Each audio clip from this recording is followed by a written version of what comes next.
एक समय की बात है। धर्मपुर नामक एक गांव में 5 व्यक्ति का एक परिवार रहता था। रामू अपनी पत्नी श्यामलता और 3 बच्चों के साथ बहुत खुशी से अपना जीवन व्यतीत कर रहा था। लेकिन दुर्भाग्य की बात यह है कि उनके पड़ोस के 2 औरतें रामू के परिवार को देखकर बहुत जलते थे, जिनका घर रामू के घर के ठीक सामने था। एक दिन रामू अपने काम से बाहर गया हुआ था, तभी एक पड़ोसन जिनका नाम बिमला था, वह श्यामलता से बोली, अरे करमजली, तुम्हारा नसीब ही खराब है। देख ले, मेरा एक बेटा है, लेकिन तुम्हारा तो 3 बेटी है। तुम्हारा नसीब में एक भी बेटा नहीं लिखा है। यह कहकर बिमला जोर जोर से हंसने लगी। लेकिन बेचारी श्यामलता उनके पड़ोसन का बात सुनकर बहुत ही दुखी हुई। वह रोने लगी और ईश्वर से कहती है, अरे प्रभु, तुम तो शक्तिमान हो। तुम सभी भक्तों को कष्ट का निवारण करते हो, लेकिन हमारा कष्ट कब दूर करोगे? एक बाजिन का एक पुत्र दे दो। देखो प्रभु, सब मुझे उपहास करते हैं। यह कहकर श्यामलता अपने कमरे में चली जाती है।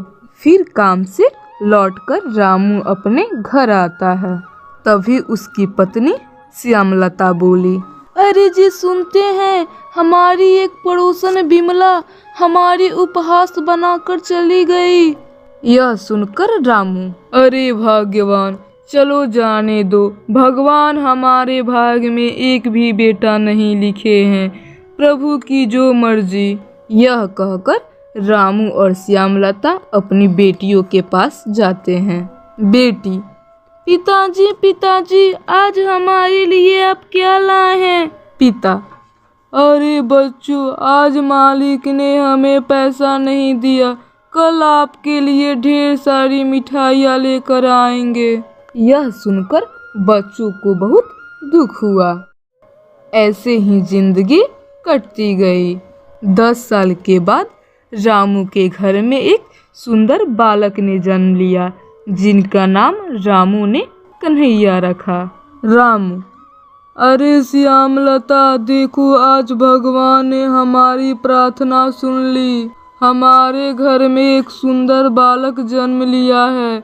यह बात उस पड़ोसन बिमला को पता चलता है। बिमला यह बात सुनकर जलने लगी। फिर रामू बिमला से बोला, देख लो, तुमने हमें बहुत भला बुरा कहा। आज भगवान ने हमारी सुन ली। यह बात सुनकर बिमला कुछ नहीं बोली और दोनों अपने अपने घर चले जाते हैं।